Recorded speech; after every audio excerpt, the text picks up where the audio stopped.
श्री स्वामी समर्थ सर्वांना. तर गावाकडची सकाळची सुरुवात अशी झाली होती. दीदी आणि छोटी बहीण आमची भांडी घासत बसली होती.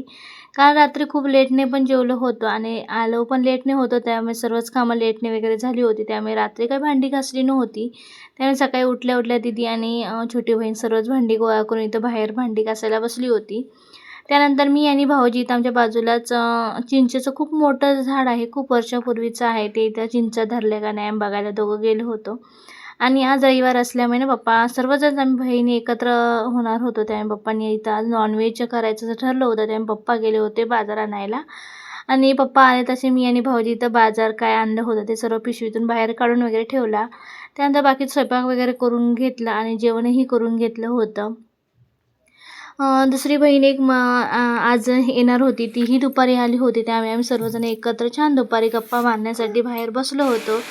पप्पा आणि छोटे भाऊ ते बाहेर बसले झोपले होते आणि आम्ही सर्वजण बाहेर निवांत बसलो होतो. तोपर्यंत दीदी अचानक आली होती आणि इथं भाऊ बसला होता. त्याच्या अंगावर येऊन इथं गुलाल टाकला होता.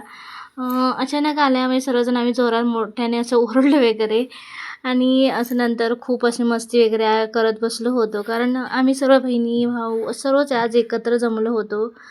जास्त करून आता असं एकत्र जमणं काही होतच नाही. पण आज सर्वजण एकत्र जमल्यामुळे खूप मस्ती वगैरे केली होती. आमची इथं एका साईडला मस्ती चालली होती आणि दुसरीकडे इथंही दोघं बहीण भाऊ छान मस्ती करत होती. आमची बहीण भावंडांची मस्ती एका साईडला आणि ह्या दोघांची मस्ती एका साईडला चालली होती. इथं सारवी आणि स्वामी एकमेकांना खायला वगैरे भरवत होते आणि ती त्यांची मस्ती चालू होती.